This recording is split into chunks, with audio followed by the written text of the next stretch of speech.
I'm Susan Regan, host for Connecticut Valley Views. I recently spoke with Karen Jarmoc at the Democratic Open House in East Granby. We discussed the challenges and opportunities for her candidacy for the state Senate in the 7th District. Here is that interview. Well, we now have the pleasure of speaking with Karen Jarmoc, and she is Democratic candidate for the state Senate in the 7th District. It's Correct. a pleasure to be here with you. Thank you so much for having me. You're running again against the incumbent Senator John Kissel. How do you differentiate yourself? Oh gosh, I differentiate myself from John Kissel in a whole host of ways. I think, my candidacy represents a number of things, including change. I'm running against a 20-year career politician. I've been knocking doors all summer long into the fall, and I hear that, sort of sentiment of change, leadership. I'm known for the work that I do in education and being a leader in that area, chairing the board of the Esnuntuck Community College Foundation. I sit on the Airport Authority Board. I'm a board member of the Manufacturing Advisory Board for Esnuntuck as well, where we're growing jobs in manufacturing. So I think it's the change, initiative, and leadership that I offer, and that's different from John Kissel. Well, your time that you're spending on all these other areas, you're going to bring those experiences to this job should you get the post. Oh, absolutely. Yes. Just when we're talking about, Connecticut has had, these past 20 years, has had the slowest job growth, I think, in the nation. And so, my experience in Esnuntuck, where we're, helping kids get through college, get good jobs, or whether it's on the Airport Authority Board, where we just actually approved New Fern, the first company to take advantage of the Bradley Development Zone. They're bringing 53 jobs to East Granby. That's the kind of stuff we have to do, and that's the type of work that I'm involved in, and actually that I'm leading on. Well, you're talking about jobs, and currently we have an 8.5% unemployment rate in Connecticut. That's up from 8.1 that it was back in June. It's discouraging. Whereas the United States itself went from 8.2 to 8.3, but we're worse than that. So what other things do you see that we can do to encourage jobs in Connecticut? Well, I think we can do many things. In addition to what I was just talking about, and making sure that school is affordable for students so they can get a good education, so they can get good jobs. Making sure that those students are graduating with the right education and skill set, that they're matching up with employers. I've sat on the board of the Chamber of Commerce for a number of years.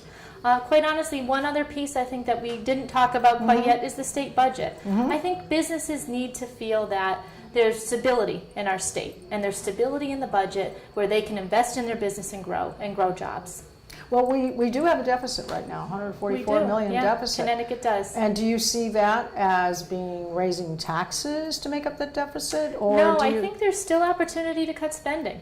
I think that there's been a lot of work done around streamlining government, but of course there's more work to do. I think there were some tax increases in the most recent budget that was approved by the General Assembly. I have not been in office as of late, and I think that people were not pleased with that. That's not an option that they're caring for in their lives, considering what they're going through. We were just talking about the door knocking that I've been doing. Yes. I think every week I talk to someone at least once or twice a week who's just recently lost their job. And so people are not in a position to afford any new taxes. Quite honestly, are they ever in a position to be affording new taxes? We have to run our government in a lean way, very deliberately and thoughtfully, and still continue to provide the base of service to our residents. How do you see, if we're going to improve the opportunities for people to go to school? Now, are you saying that they need to lower the tuition rates, or the state needs to help them? Or, because if we're going to cut spending, then we can't be giving, well, let's call them entitlements for what it might be called. How do you see doing that? Where do you see we can cut? That's a great question. What I'm talking about is, for instance, I chair the board of the Esnuntuck Community College Foundation, have done that for about 7 years now. We are scholarshiping literally hundreds of students, helping them to graduate. We're raising money from individuals and privately, and just putting our blood, sweat, and tears into helping make college affordable.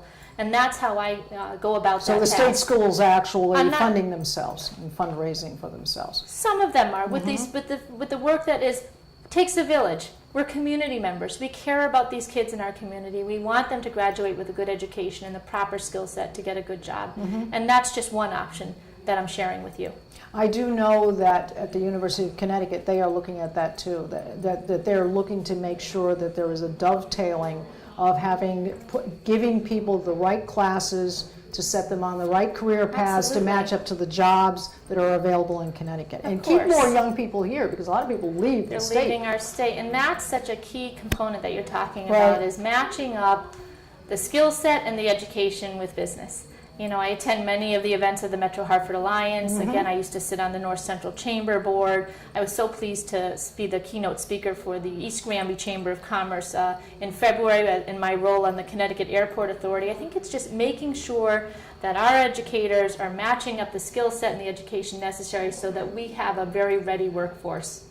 Ready to go. And support industry. And I think, because we do have a lot of industry jobs and opportunities here for people. Yep. And if we can prove to them that there is a reason for staying in the state, that will help that will benefit the state. The overall economy. In general. I'll just, if I may, just share one other example with you. You know, again, I sit on the Manufacturing Advisory Board for SNUNTUC. What does that mean?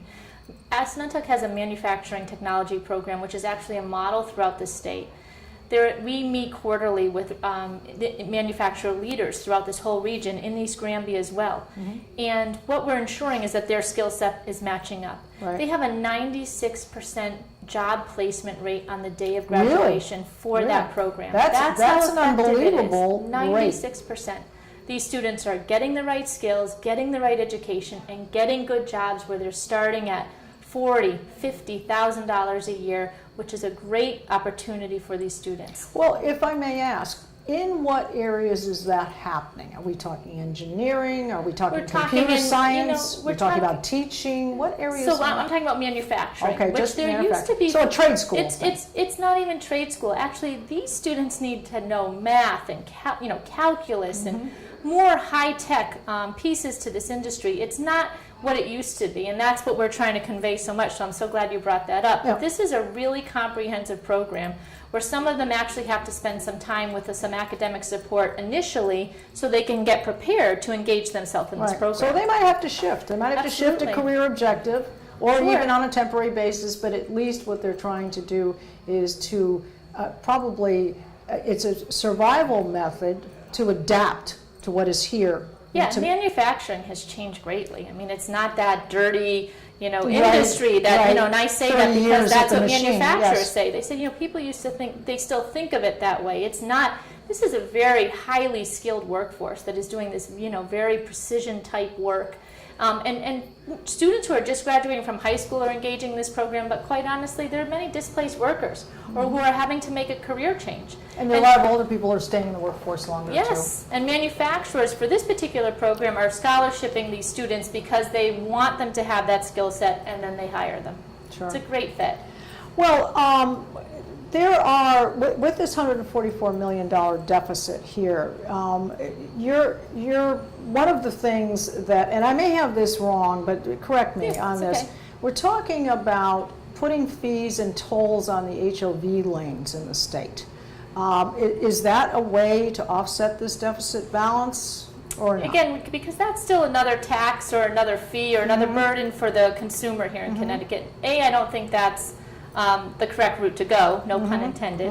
But I'm not so sure it's even feasible. I mean, those HOV lanes were made available, or the opportunity was through federal dollars. Sure. And when you take that federal money to help create these, whether it's in transportation or whatever that might be, there's stipulations around those, and so I'm not so sure it's an option, but even if it was, I don't think it's the good way to go, period. Yes. And I think that in general, people feel the same way. Sure. Well, I have to tell you, Karen, it's been a pleasure having this, albeit a brief interview, but hopefully some highlights of your anticipation going forward with your campaign, and we'd like you to give your website. The website is www.votekarenjarmoc.org. So if you'd like to follow Karen, you can certainly do that on her website and all of your initiatives going forward. Thank you so much. It was a pleasure, Karen. My Thank you so much. pleasure to talk with you. Thank you. Yep.